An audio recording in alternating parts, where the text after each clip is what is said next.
Okay, hello. I came to you from a city you all love very, very much. So I will not tell you what this city is.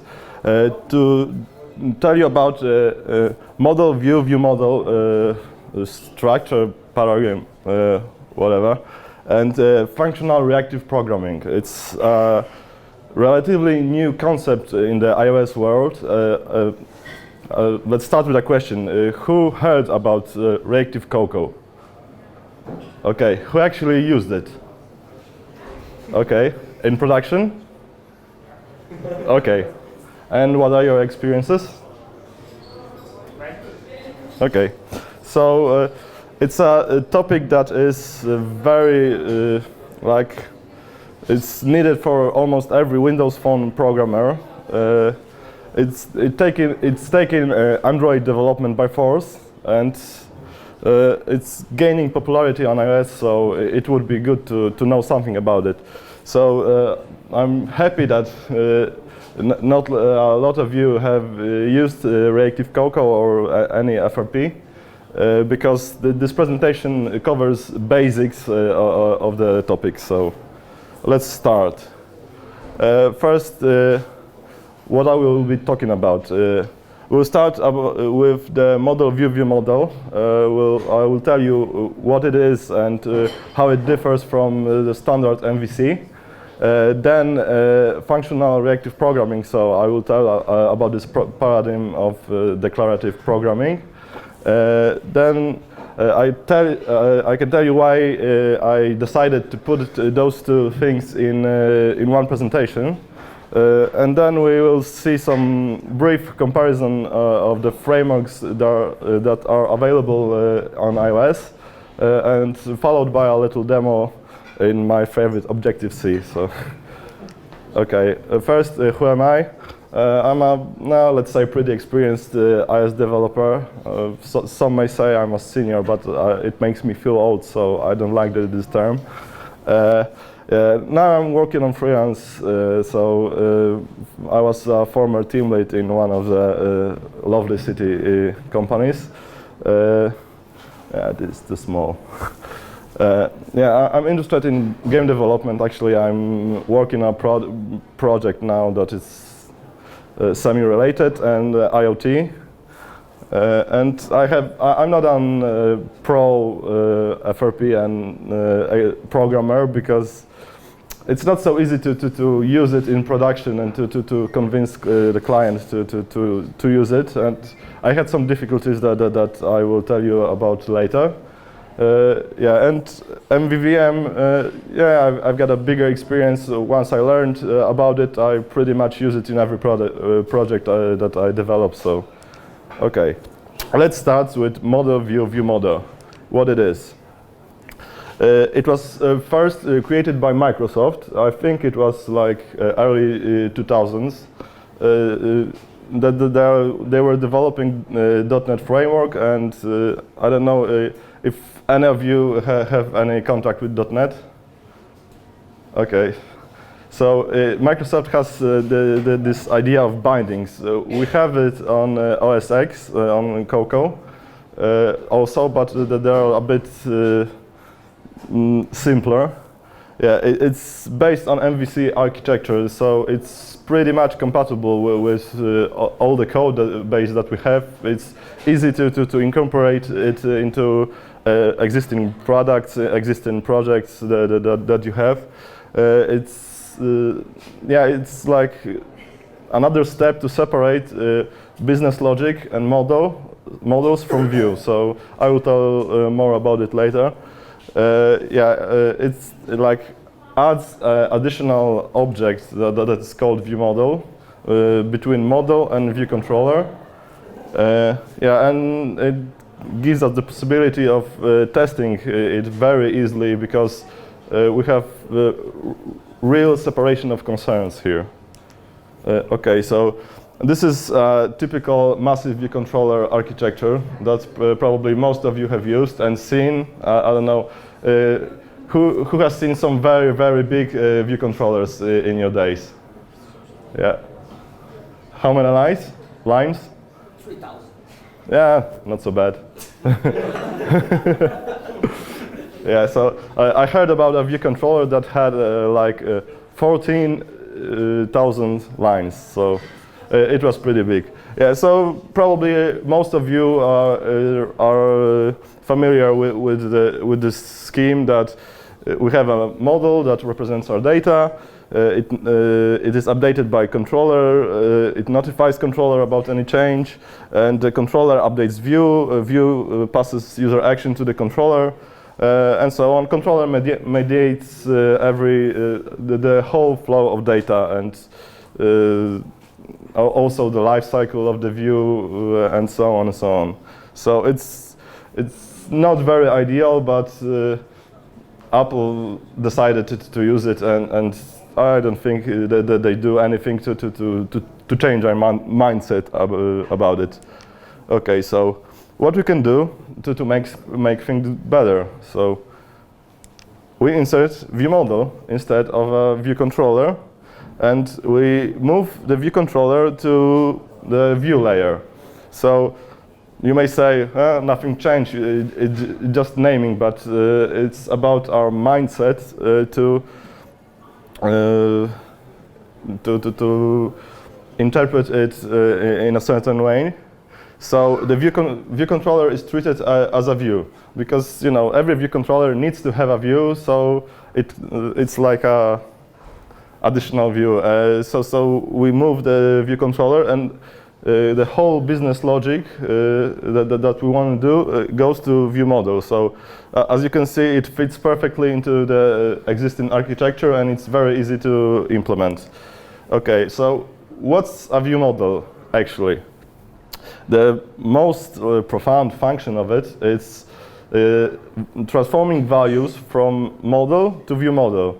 Let's say you have a model with a birth date, and you want to show the user how many years he has.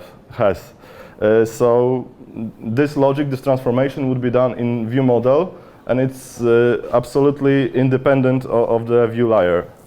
It also interacts with the data, so if you want to fetch something from the network, it's done in the, maybe not in the view model itself, but in the view model layer, because we don't want any networking code integrated into the view model objects or hard-coded. Yeah, it's independent of the presentation layer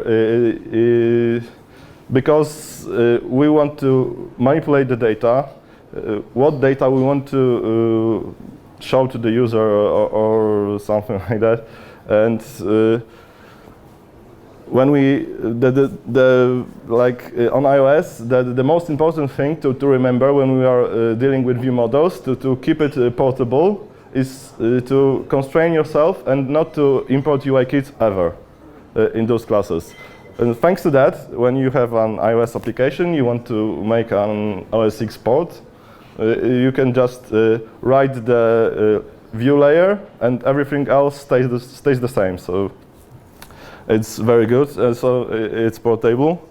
Yeah, and as I said, it interacts with the data, so it just gets structured input from the user without, I don't know, managing touches or gesture recognizers. And what about the view controller? It controls the view. Its purpose, and it's the only role that it needs to do. So we have all those view lifecycle methods in it, and they're okay, but they're not really okay in business logic. So it manages user input. I mean, it gets all the touch events, and it translates for some logic that happens in the view model itself. So, and it's treated as a view. So, okay. So that would be like a beginning of the MVVM. I will show you a bit in the demo how it looks in real life. And next step is the functional reactive programming. It's the better part of the presentation. So, yeah. Okay, so this is a definition from Wikipedia. So take your time, read it. I will not do it. I read it many times already.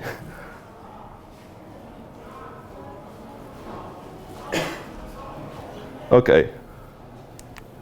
So let's start with the answering with a very important question. What is the worst enemy of a programmer besides a picky client or bad PM? State. You seen it? No? Okay, of course it's state. Most bugs that we encounter are because we didn't anticipate any state combinations that could happen. And state is a bad beast because with every new state we have like, sorry, forget that word.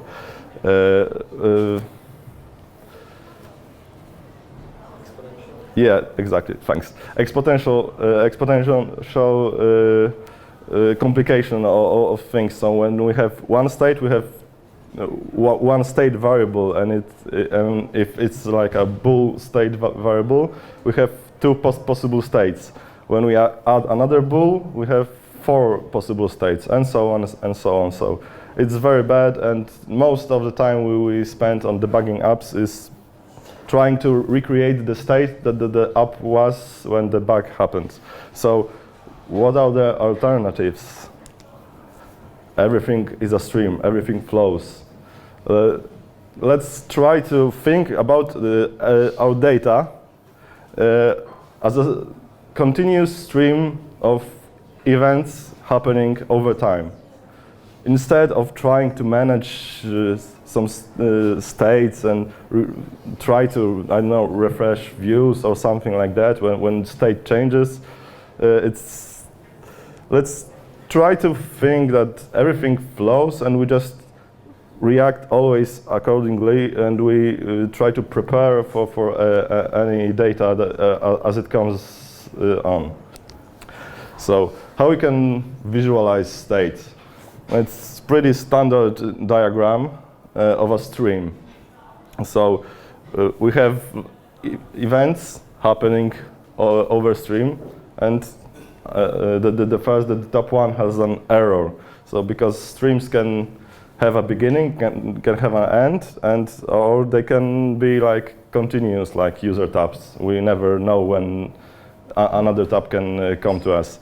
So yeah, and the second one just finishes gracefully. I base my knowledge mostly on reactive Coco, so it's like the state can have next events. Most of the frameworks have similar naming conventions. So we have next events where we get a next value in our stream. Then the stream can complete, telling us that no new values will come from it, or it can complete with error. So we need to react accordingly. We're thinking of streams. You may, or reading about it, you may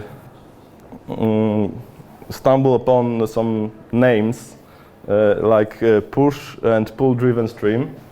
It's pull-driven stream is when you have like an array, when you know that you have like 10 or n values, and you want to evaluate them one at a time, and the evaluation happens when you want it. So that's why it's pull. And push-driven stream is when you define how you want to react on the events on the stream, and the events just happen over time, and you just react accordingly.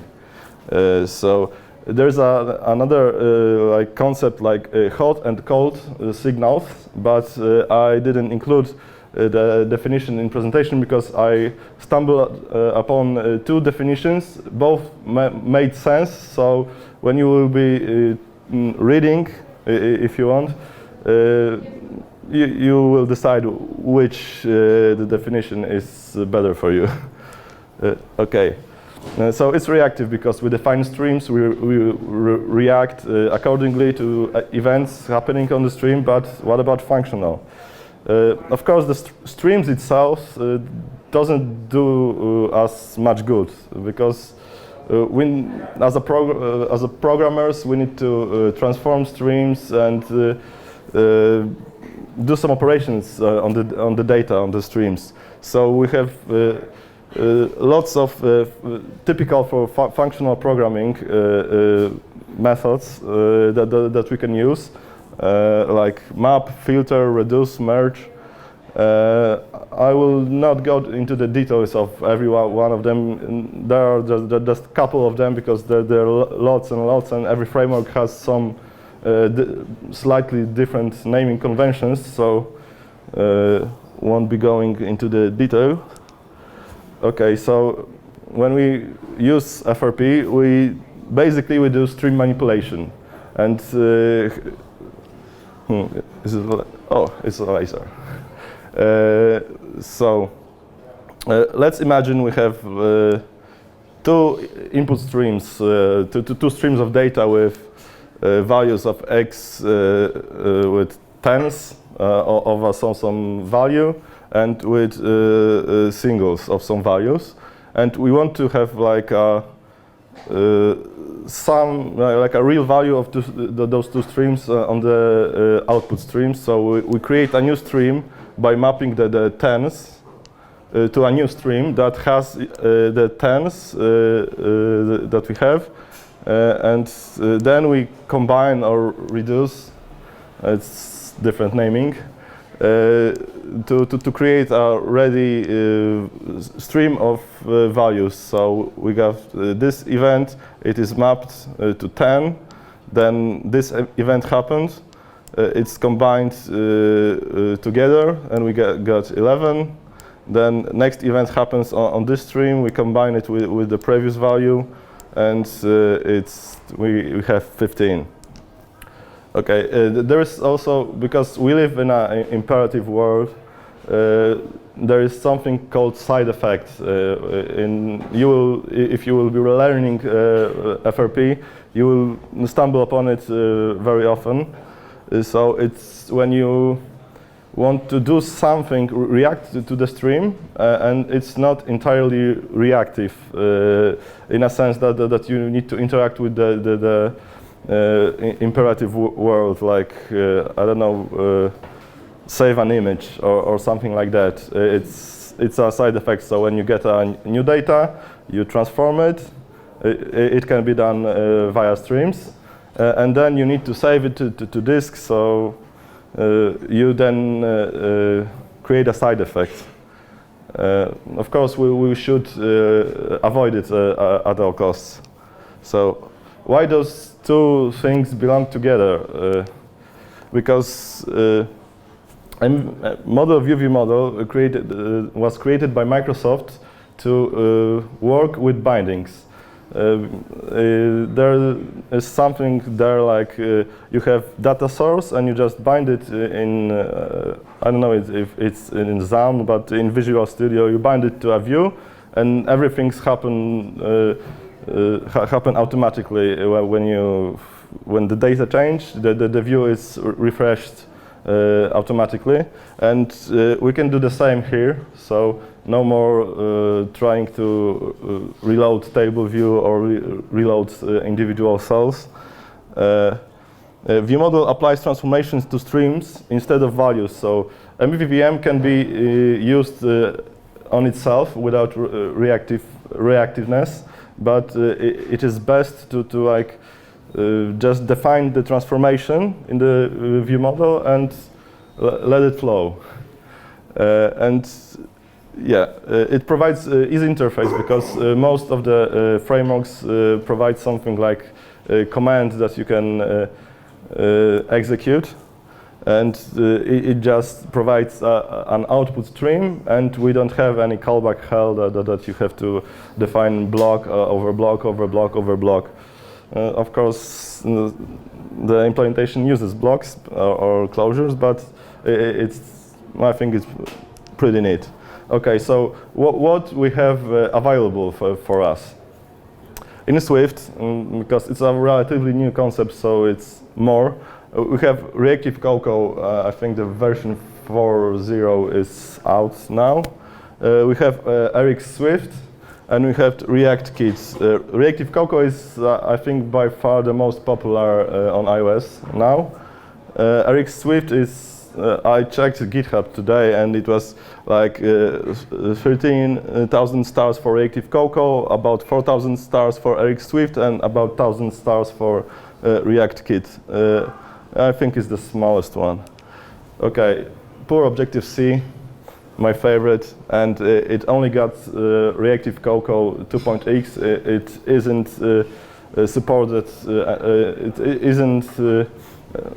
It is supported, but it's in a bug fix only state. So, if it's good for starting your adventure with reactive programming, because there are really lots of materials to find about it, but it has some issues. I will tell in a minute. Okay, so first Rx Swift. I don't know how many of you have heard about Rx library at all. Okay, yeah. So it's I don't know if it's Microsoft's, but I think it is. Yeah, and Rx Swift is based on Rx library as closely as possible. It tries to resemble. There's lots of documentation about it, that it's like cross-platform, and when you write one code, it's easily portable to another platform thanks to the common naming conventions and so on. And Rx Swift, we have observables and observers. Like observable is like a stream to us. Next is Reactive Cocoa. It's available for Objective-C and Swift, but the Objective-C version has an issue with creating signals that makes it not production ready. So I wrote an application that was fully reactive, and sadly it worked on iPhone 6, it worked on simulator, but when I tried to run it on iPhone 4S, the collection view just wasn't working almost at all. So the scrolling performance was ugly, and there's nothing we can do about it. So only for learning purposes, guys. It's Reactive Cocoa is more Cocoa-ish because the developers of Reactive Cocoa tell that they try to mimic and the naming conventions and so on of Cocoa Touch, not of Rx library. So the principle is the same, but naming and everything is like more developer friendly. Yeah, some issues that I told you about, and it has the largest iOS specific community. There are really lots of like very popular iOS developers that preach Reactive Cocoa. And React Kit, I treat it more like something interesting, not as a production library. They have own concept of syntax. They have smaller community, and they're creating as stream pipelining operator to like chain the signal operations, because Reactive Cocoa and Rx Swift uses method chaining to achieve the same goal. Okay, so a small demo. Okay, it's not production code, so don't hold it against me. So it's a simple application that made yesterday just to show you how it works. Let's see it in action.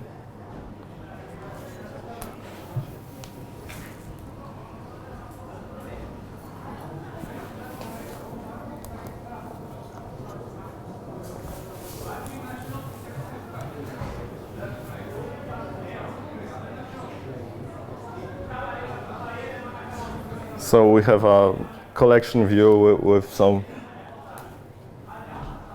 images The images are not actually loaded from the network, but the delay is simulated, and we have like clickers that you can click a couple of times, and it logs at 10. Okay, so how we can achieve that? You prefer that I start from the model and go up to the view, or from the view and go down to the model? What's better? I don't know. People have their own preferences. So I start with the view controller because it's the big, messy thing. Okay. So we have a standard collection view controller. It has a view model with collection, so with the images and so on, and some activity indicator view to show that something is loading. We have a view.load. Ideally, the view model should be passed by constructor, but I like storyboards, so I do it like this. Don't beat me up later for it. Okay, then when we have our view model, we bind it. So we start behaving reactively. So Wikify is a convenience macro that uses shadow variables to create weak self. Okay, now Reactive Cocoa gives us many useful macros for create rack observe, for example, is yeah. Yeah, yeah, sure. Sorry. Okay. Rack observe.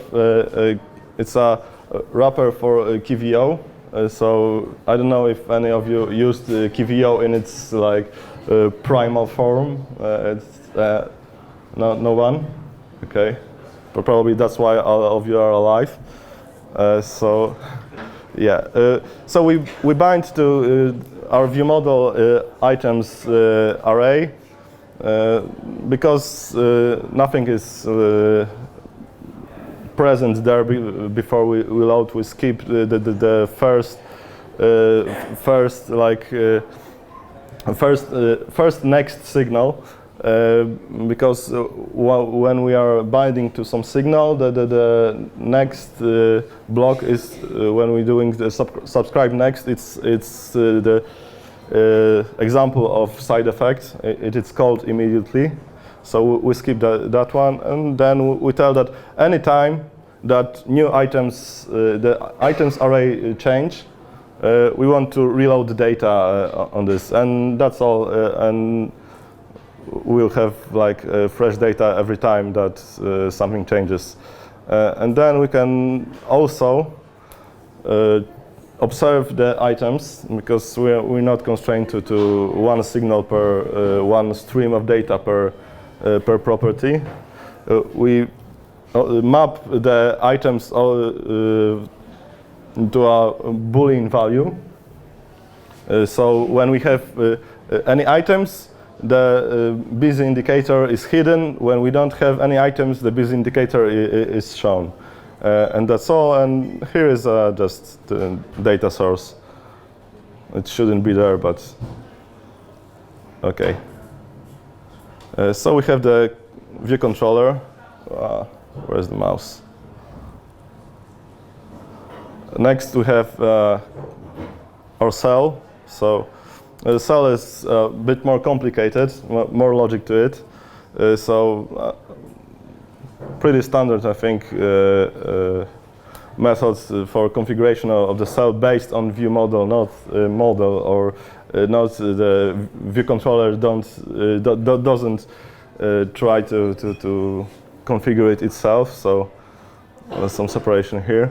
Yeah, and we item view model is a view model of a single item, and we want to have because we focus on what we want to achieve and not how we want to achieve it. So we start by observing image name. It's also Reactive Cocoa gives us very good thread switching, because we can tell it that we want to deliver the event that image name had changed on the background thread. So we can load it from the net or for anything. We can transform it or something like, or sleep for a second. It's good also. Yeah, and then we return ready UI image object, and then we tell it to deliver on main thread. And we have a signal with images from image names. So every time that image name changes, we have a new image on the other end of this signal. And it's like, it's all that we need to do to load it. And there is something like take until, so the signals are basically don't have an the signals that we create from KVO are completed. Yeah, is the word that I'm looking for. Completed when the item is deallocated. But when we deal with cells that are reusable, it's not always the case that the item is deallocated when we want to reuse the cells. So we can complete the signal by the next event on some other signal. So it's a category that Reactive Cocoa gives us, and it's prepare for use signal, and it just sends empty next events every time that the cell receives prepare for your reuse. So, and there is something here that we don't want to keep the image when the prepare for the reuse is fired. So we return nil, and now we can merge those two signals. So we have two signals with images and nils, and we want to keep them together as one signal. So every time next event is fired on any of them, we have next event on this concrete signal. So we merge two streams together, and we use a convenience macro from Reactive Cocoa to assign it to the image property. And then every time that image name changes, we have a new image, and when prepare for reuse is fired, we have a nil image, so we don't display old state. Okay, and here is just setting the title. So rack lift selector is another category from Reactive Cocoa that gives us the possibility to fire any selector when any next event of the signals that we give as arguments are fired. Okay, and another Reactive Cocoa convenience that we create command. I will go to it in just a second, and we just assign command to the button, and the button gets its enabled property from this command also. That's why we can click to 10, and after 10 nothing more happens. The button is disabled. Yeah, that's about it. So it's the view layer and the view model. Let's start with collection view model. So it's pretty simple. It has items and request object. We can bind the request, so every time the request has a command, and command is like gives us a signal with errors of any command that is executed, and a signal of signals. So we have to go deeper, and most of the time we want to just interpret the signal of signals as the latest signal. So we use switch to latest, and then we have a stream of data of next events from latest signal that was requested. Yeah, and we then create a side effect. So we've done that already, so no more things here. Item view model. It's the single item. So we have the command. It's like one possibility of creating commands, We have enabled signal, so when the counter of this item view model is less than 10, then it should return yes, it should be enabled. And when the counter changes, because we observe the counter, and it's more or equal than 10, we are sending no value to the signal, and that's it. Okay, and command can be enabled, can be initialized with enabled signal. Or it can. It's optional altogether, and then I forget to hide it again. Sorry. Yeah, and then you give it a signal block. So a block that returns a signal, because it uses to create this signal of signals. Yeah, and here we have just a simple atomic action that increases counter and returns empty signal. So it's a signal that completes immediately. Yeah, and then we have a binding model. So the model has a counter, but we want to display times clicked and value. So we map the signal of values in the counter to signal of values times clicked something in the view model, and it's like the transformation role that I was talking about. Okay, I'm finishing. So and we have this request. So it's how you can do a request to the network. From what I saw, I think AF networking has its own extensions for reactive Cocoa, so it's easier with it. And yeah, so we create a command with a signal block that needs to return signal, and now we create the signal ourselves. So every time something subscribes to this signal, this block is called, I think. Yeah, and we get a subscriber.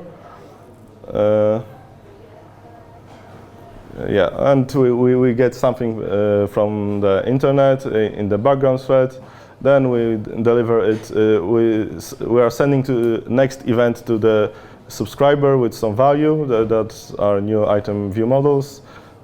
Yeah, they're hard coded, so no worries there. And then we complete the signal, so the subscriber knows that no more values will go from here.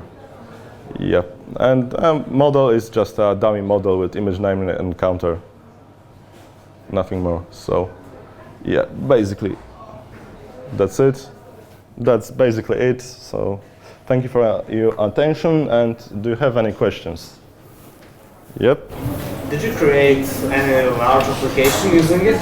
Yep. I created a game using it, and it backfired on us because of the bug with the creation of lots of signals in Objective-C. So we had to refactor the whole code base into non-reactive code. Yeah, so it was a pain, but I found later, so someone buried in GitHub discussions, that there is an issue with Objective-C implementation, but they resolved it in Swift implementation, so it's more production ready. Okay, so what is your experience with debugging reactive code? At first glance, it can be very hard because the stack trace is large, because all those subscriptions, modifications of streams and so on. But once you figure out what is happening, more or less where it is happening, you can just put a breakpoint somewhere or subscribe to the next event and just see what the value. So it needs a bit learning and practice, but it's not so hard. But code is more maintainable when you try to declare every transformation up front. So it's easier to find something, to know where to look, maybe something like that, in my experience. So, yep. Have you had experience with RFP in Swift in particular, for example, with Reactive Cocoa 4? Not yet, but don't have time to really to dig into it. It's only Objective-C projects really come to me. But from what I saw in the docs and at all, the principle is more or less the same. So it's pretty easy to use. If you want to start incorporating any reactiveness into your code, the best point that I would can give you is to start with NS notifications, because it's pretty hard. You know, you have to subscribe and unsubscribe and so on. And with Reactive Cocoa, you can, and Eric Swift, I think, also has it. You can just define what should happen on the notification, and you can see how it works, how the flow of data goes, and then go from there and try to create some simple view models or something like that. Any more? Yeah, go. Will you release the code you showed us like somewhere so we can check it out? No problem. Yeah. When you're using this reactive style, do you think you are more productive with such style or more productive with classic imperative style of programming? You know, there's only one good answer to that. It depends. sorry for it, but really you have to analyze if you want short-living, small, quick application or some test, and you don't have experience with reactive programming, maybe it's not a good way to dig in. But in the long run, it's easier to maintain, in my opinion. Yep. Roughly how long for you did it take to be able to look at something, some code like that, and be able to grasp quickly what's going on? I tell you when I get there. No, sorry. This is one of my biggest issues with functional reactive programming, with Reactive Cocoa, is that I look at that code and it takes me 15 minutes to figure out what the heck it's doing. Okay, maybe you stumbled upon some badly structured code or something like that. Yeah, from my experience, I needed like 3 projects that I used Reactive Cocoa more and more, and it started to make sense to me. So and I had a colleague that we learned together, and it was good for our experience, for our development also. So we can always ask our questions or treat another developer as a duck. So. Yeah. Okay, any more? No? Thank you very much.